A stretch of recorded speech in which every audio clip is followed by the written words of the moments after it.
د کہانی شروعات د انتهایی خطرناک قتل نه کیږي د کوم د پاره چې ویلیامز دومره افسر د دې تفتیش لپاره غوښتلی شي. هڅې څنګه په دغه کور کې داخلېدو والي په دې وخت کې یو پولیس افسر په आवाज وکړي وی سر داخله بم پټه کړې وه دننه داسې بوی دی چې برداشت پرې نه کړلی شي. ویلیام چې څنګه دننه لاړ شي نو هغلته کې یو ډېر خطرناک منظر دغه په انتظار وي. دننه دوه انتهایی موټا سړي لاش پروت دي او ټول کور د خوراک سکاک د شیزونو نه ډک پروت دي. داسې لګي چې دې کس لا تر هغې پورې خوراک ورکړی شوی دی چې تر څو پورې د خېټه نه وشلېدلې. د ده ملګري ډیوډ ښکته د یو بالټي طرف ته اشاره وکړي په کوم کې چې د دغې مقتول الټۍ پرتې وي. د دې د کتو نه دا صفا پته لګېده چې دا هر څه دغې کس په خپلې مرضۍ باندې نه دي کړی بلکې دا هر څه په زبردستۍ او په مجبورۍ کې په ده باندې شوي دي. د پوسټ مارټم ډاکټر چې څنګه دغې لاش معاینه وکړي نو د یوې ډېرې عجیبه خبرې په باره کې ورته پته ولګي. ډاکټر دوی ته وایي د ټول نه مخکې خو د دې لاش د اوچتولو دپاره ما د 4 کسانو نه مرسته واخیسته. دې کس لا د مرګ نه مخکې په دومره زور سره په سر تمانچې ږدلې شوې وه چې په سر کې زخم موجود دی او همدا وجه ده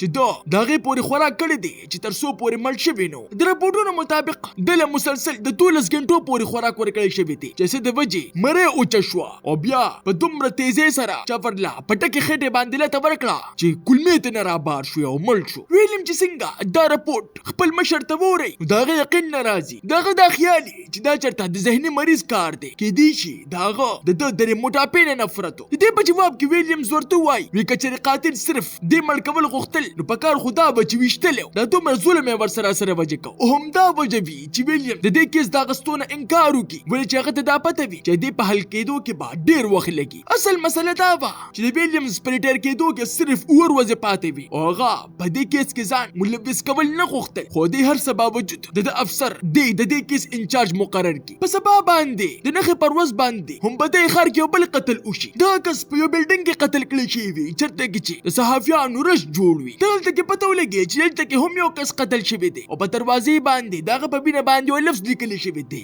لالچ. داسې لګېدل چې قاتل دوی له پیغام ورکول غواړي دې دپاره چې دوی ما د لالچ د وجې مړ کړه. په دې کې د ویلیامز افسر د خواله راشي هغه ته دا پته وي چې ویلیامز په دې کیس کې حصه اخیستل نه غواړي خو بیا هم په آخري ځل د کوشش کولو دپاره راشي. هغه ویلیامز ته یو بوتل وښیي په کوم کې چې د لرګي ټوټې موجودې وي. هغه ته وایي وی دا د پوسټ مارټم والا ډاکټر ته د دغه موټا د کس د خېټې نه میلاو شوي دي. ویلیامز په ظاهره باندې دلچسپي ونه ښایي خو دننه په مزه مزه د هغه ښه پوره زړه کېږي. په دغه شپه باندې دی پټ په پټه واپس هغه ځای ته لاړ شي چېرته کې چې قتل شوی دی په پوره غور سره د کور جایزه اخیستل شروع کړي چې په دې سره د فرج د لاندې نه څه عجیبه غونته کې نشاونه ورته په نظر راشي. هغه څنګه هغه خاپونه د لرګي هغه ټوټو سره یو ځای کړي نو بالکل دا هم هغسې. ویلیام چې څنګه فرج اخوا کړي نو د هغې په شا باندې ورته څه لیکل میلاو شي په کوم باندې چې لیکلي شوي وي وی دوزخ ته د جنت ته د تلو لاره ډېره زیاته اوږده او دردناکه ده او یو بل لفظ ورسره هم لیکلی شوي وي د کوم چې دا مطلب یې د حد نه زیات خوراک څښاک کول. په دې سره ویلیامز ته احساس وشي چې دا ثبوتونه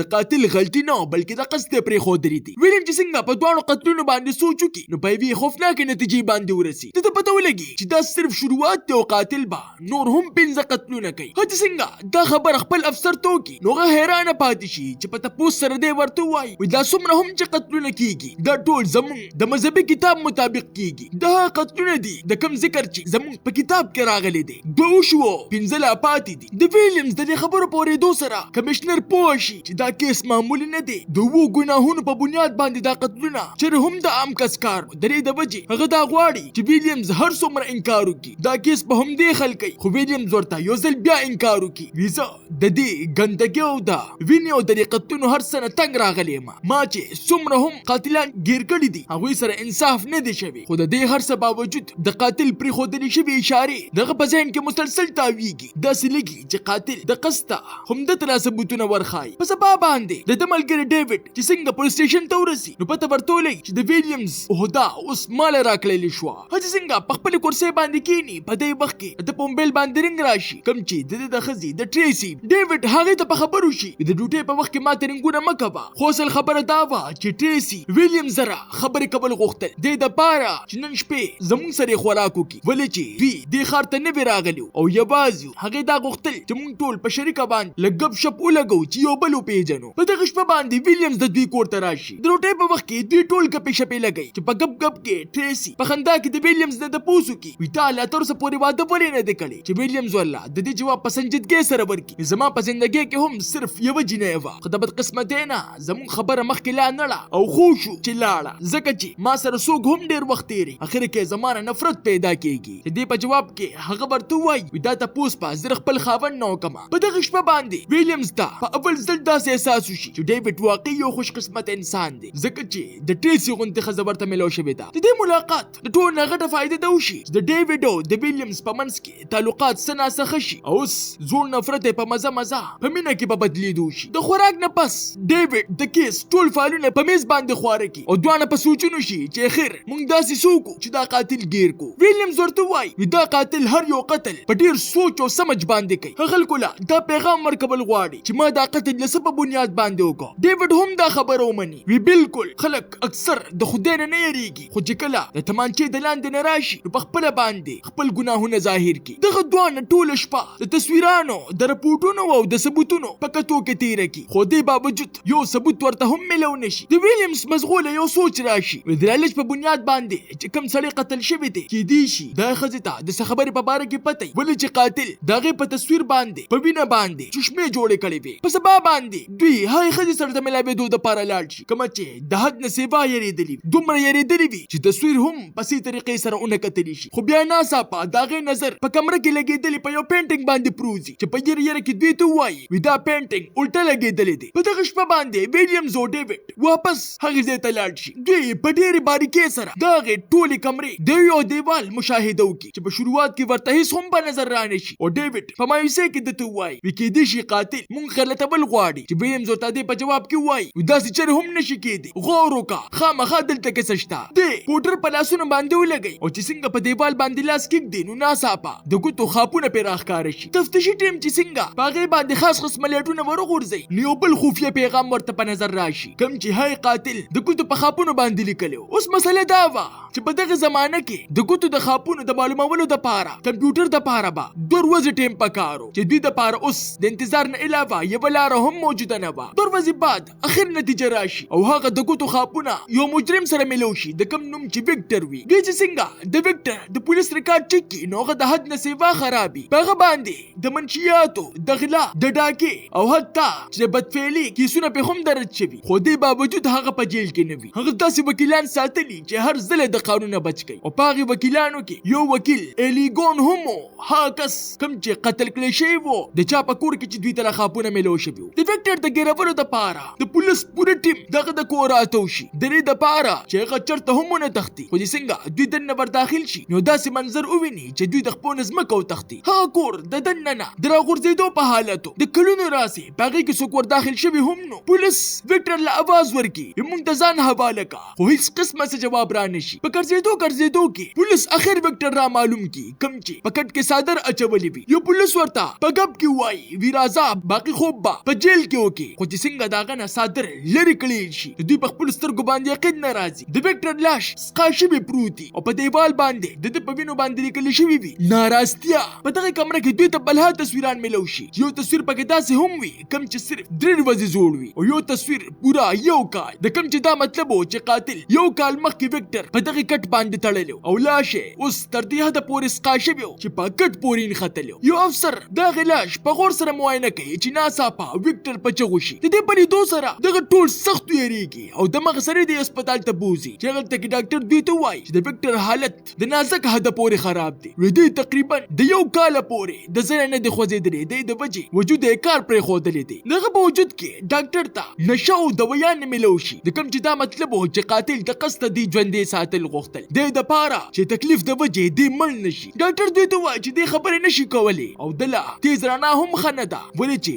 د یو کال پوره په تیاره کې تیر کړی دی په دې وخت کې د قتل په کور کې د ډیوډ نه د یو ټي وي چینل والا تصویر واخلي چې په څه سره ډیوډ له ډېره سخته غوسه ورشي ور دواړو په منځ کې سخته جګړه جوړه شي چې څه د وجې ډیوډ یې دغه ځای نه وتښتی په دغه شپه باندې ویلیمز ته د ټریسي رنګ راشي کوم چې ورته د یوازې د ملاوېدو دپاره ووایي ویلیمز ته دا خبره عجیبه غونته کې ولګي خو بیا هم د وجې د معلومولو دپاره د ملاوېدو دپاره لاړ شي. ټریسي ده ته پټ غونتې وایي ویزه خپل خاوند په ټینشن کې اچول نه غواړم، د دې د وجې تا سره دا خبره کومه. دا ښار داسې ماته ټیک غونتې نه ښکاري، دلته کې خو په مخه باندې قتلونه کېږي. او بیا ورته یوه د راز خبره وکړي زما په خېټه باندې ماشوم دی. په دې سره ویلیم حیرانه پاتې شي او ورته وایي دا خبره خو تا د ډیوډ ته کول پکار دی ولې چې دا ماشوم د هغه دی. ټریسي د دې په جواب کې وایي ما ته خو دا هم پته نه لګي چې موږ له بچي پیدا کول پکار دی او که نه. په دې سره ویلیمز ورته د خپلې زندګۍ یوه قصه شروع کړي. زما نه هم په خپل ژوند کې یوه داسې غلطي شوې ده چې په څه باندې زه لا تر اوسه پورې ستومانه یم. اوس فیصله د ستا ده که چېرې ته مور جوړېدل غواړې نو ډیوډ ته زر تر زره دا خبره وکړه. د دې نه پس ډیوډ او ویلیام دوباره په دغه کیس کې ورننوځي. قاتل 3 ګناهګارانو له سزا ورکړې وه او اوس هم له آزاد ګرځېده. 4 مړي لا اوس هم پاتې وو او د ټول نه د یېرې خبره پکې دا وه چې دغه ټول کلي د جرم په نوم باندې بدنام شوي او دا اندازه لګول پکې مشکل و چې قاتل به دا ځل د چا ښکار کوي. ډیوډ سخت تنګ شي دا ما ته لیونی ښکاري خو ویلیام د درې خبرې سره اتفاق ونه کړي وي که چېرې دا لیونی و نو موږ به یې ولې پوره 1 کال پس په ویکټر پسې واپس بوتلو. دی دا مطلب دی چې هغه ډېره غټه منصوبه جوړه کړې ده او د حد نه سیوا تیز دی. د قاتل د قابلتیا د تعریف په اورېدو سره ډیوډ له سخته غوسه ورشي. صرف د مذهبي کتابونو په ویلو باندې د چا نه فلسفي نه جوړېږي، هغه یو ذهني بیمار دی د کوم چې اوس قتلون ته پام شوی دی. د دې په جواب کې ویلیامز ورته وایي وي که چېرې ده په رښتیا باندې د 7 ګناهونو والا کتابونه ویلي دي نو ممکنه ده چې هغه دا کتابونه چېرته د لایبررۍ نه وړلي وي. که چېرې موږ ته دا پته ولګي چې دا کتابونه د له چا نه اخیستلي دي نو کیدای شي موږ قاتل ته ورسو. دا کار قانوني نه و خو ولې چې دوی سره وخت کم و ویلیم یو کس سره میلو شي او هغه لا پټ په پټه لږ غونته رشوت ورکړي. هغه کس درته وایي بیمار یوه ګنټه ټیم راکړه او بیا راسره همدلته کې میلو شه. ویلیامز ډیوډ ته وایي چې کوم کتابونه لیکل کېږي هغه ټول په ټوله د اف بی آی په سیسټم کې درج کېږي د دې دپاره چې چېرته غلطه خبره پکې څوک ونه لیکي. څه وخت پس هغه کس واپس د ویلیامز خواله راشي او هغه لیست ورله ورکړي په کوم کې چې د پلها خلکو نومونه وو خو په دې کې یو داسې نوم و چې د مغې سړي د ویلیامز ورته پام شي. د دې په کتو سره ډیوډ په طنزیه انداز کې ویلیامز ته وایي وي اوس څوک په دغه کس پسې لاړ شو ورته وایو چې څنګه چل دی قاتله بار ته روزه. ډیوډ سره دا یری وي هسې نه چې هغه ونه تښتي د دې د وجې هغه د ور د ټکولو نه یریږي. ناڅاپه د ویلیام یو کس ته پام شي کوم چې دوی اړخ ته را روان دا که چې څنګه دوی ته پام شي نو د مغې سړي په دوی باندې ډز وکړي او له دغه ځای نه باګ یې اختیار کړي. ډیوډ په هغه پسې شاته روان شي خو هغه کس دومره تیز چې په تنګو تنګو ځینو کې وځي او اخر یو خوشي ځای ته لاړ شي. ډیوډ پوهېږي نه چې په کومه باندې لاړه چې په دې وخت کې هغه کس په ده باندې حمله وکړي او د لاس نه تمانچه وغورځېږي. قاتل که غوښتل نو دی هم په دغه ځای باندې مړ کولی شو خو هغه داسې ونه کړي او په خاموشۍ سره دغه ځای نه لاړ شي. په دې سره ډیوډ له سخته غوسه ورشي خو ویلیامز یې په دې خبره باندې پوهه کړي بغیر د ګرفتارۍ د ورنټه موږ د ده په کور کې نشو ورداخلېدلی. که چېرې موږ بغیر د ورنټه داسې وکړو نو بیا به دا ثابتول ډېر ګران شي چې موږ اخر په څه پسې د ده کور ته ورغلي خو ډیوډ یې یوه وونري او د دغې کور ور پلته باندې کولو کړي. د دې نه پس هغه یوې ښځې له د دروغو د ګبۍ دپاره پیسې ورکړي دې دپاره که چېرې مسله جوړېږي نو چې دا ګبۍ ورکوي چې ما پولیس راغوښتلی و. د کور ته په ورتلو سره دوی یو عجیبه منظر وویني. ویلیامز ویني چې په دغې کمره کې د 2000 نه سیوا کتابونه موجود او ورسره چا په خپله هم پکې لیکل کړي د کوم د پاسه چې تاریخ نو لیکلی شوی. بل خوا ډیوډ ته بل ها تصویران میلو شي په کوم کې چې ورته خپل تصویر هم په نظر راشي. په دې وخت کې د احساس وشي چې زه قاتل سره مخکې هم میلو شوی یم خو ما پیژندلی نه دی. په سوچ کولو سره ته رایاد شي چې کوم کس زما نه تصویر وباسلی قاتل په اصل کې هم هغه دی. د تفتیش والا ټیم دغه ټول کور لټ پلټ کړي خو د ګوتو خاپونه ورته په یو ځای کې هم په نظر رانشي. دوی په دې معامله کې خبرې کوي چې په دې کې په موبایل باندې رنګ راشي چې ډیوډ یې زر زر اوچت کړي. د رنګ والا خپل ځان قاتل ظاهر کړي کوم چې درته وایي وي زما یقین نه راځي چې تاسو زه معلوم کړم زه سخت خوشحاله یم ولې چې د پولیس په نظر کې زما عزت ورته ورسېوا کېږي او د ډیوډ نه معافي هم غواړي. وي زما اراده بالکل هم تا ته نقصان در رسول نو خو حالات داسې پیدا شو چې زه تا مجبوره کړم زه ستا نه امید لرم چې ته به ما معاف کړې او په دې سره رنګ کټ کړي. په کمره کې دوی ته د څه خرابو ښځو تصویران میلو شي د کوم نه چې دوی پوه شي چې کیدای شي را روان ښکار یوه ښځه وي. دوی ته د دغې کمرې نه د یو دوکان رسید هم میلو شي کوم ته چې په ورتلو سره دوی چې تېنه څنګه د قاتل د اډر په باره کې تپوس وکړي نو دوی رنګونه زیړ شي. هغه دوکاندار له د یو تیره د کټ کولو والا ارې اډر ورکړی او د دې نه مخکې چې دوی هغه ښځه خبرداره کړې وه د دې نه مخکې دوی ته خبر میلو شي چې د یو هوټل په کمره کې قتل وشو. دوی چې څنګه هوټل ته ځان ورسوي نو په کټ کې ورته د یو ښځې لاش میلو شي او یو کس د یې د لاسه چغې وخي په ور باندې په وینه لیکل شوي شهوت. پولیس چې څنګه د هغې چغو والا کس نه معلومات وکړي نو هغه دوی ته ته وایي چې یو کس په ما باندې تمانچه ایږدلې وه او د قصد دې کمرې ته راوستلې ومه. د بیان په وخت کې هغه په وجود باندې لچ لګېدل، د کوم نه چې پولیس ته دا واضح شي چې قاتل د کوم حده پورې بې رحمه او یروونکی دی. په دغه شپه باندې ویلیمز او ډیوډ په غم کې د حد نه سیوا شراب اوس د دې دپاره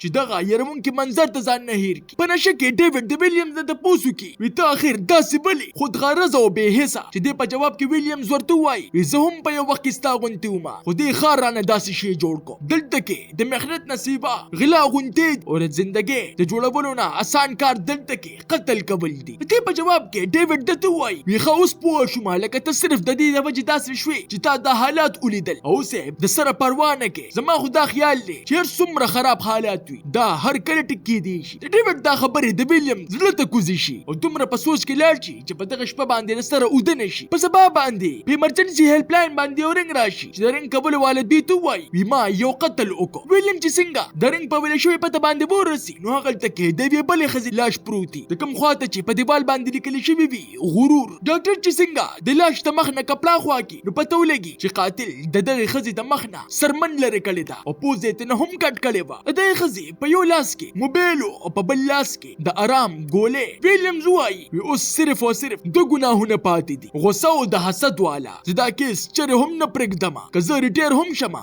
بیا هم نه. ویلیمز او ډیوډ چې څنګه د پولیس سټیشن نه واپس را رواني په لاره کې په دوی پسې مسلسل څوک را رواني او دوی دواړه د دې نه ناخبرې. هغه کس دوی له اواز ورکړي خو دواړه په سوچونو فکرونو او په خبرو کې دومره مصروفه وي چې د هغه اواز ته غوږ کېنږدي. هغه کس ناڅاپه په پولیس سټیشن کې را داخل شي او په زوره زوره په چغو شي وي ظالمانو زه خو دلته کېمه. هغه دوی ته خپل لاسونه وښایي او ټول وجود یې په وینو کې لت پت. هغه د ځان نه ګوته کټ کړې وي د دې دپاره چې شناخت یې د ګوتو د خاپونو نه ونه شي. ډیوډ د مخ سره پوه شي چې قاتل هم دا دی او د مخ سره ګرفتار کړي، خو د حیرانتیا خبره دا وي دغه په مخ باندې لږه هم هیڅ قسمه سیاره نه وي. هغه دوی ته په پرسکون انداز کې وایي زه به تاسو ته هر څه ووایم خو د هغې نه مخکې زه خپل وکیل سره خبرې کول غواړم. د وکیل تر راتلو نه پس هغه د دوی مخ د شرط کېږدي زه تاسو ته د دوو نورو لاشونو په باره کې هم ویلی شم کوم چې تاسو لا تر اوسه پورې یې نه دي موندلې، خو صرف په دې شرط باندې چې زه به هم تاسو سره ځم. یو افسر په غوسه کې وایي که لاشونه سقا هم شي خو هسې هم مړه دي هیڅ فرق نه پروزي، دا لیونې په جیل کې واچوئ. خو وکیل یې خبردار کړي که چېرې موږ داسې وکړئ نو عدالت به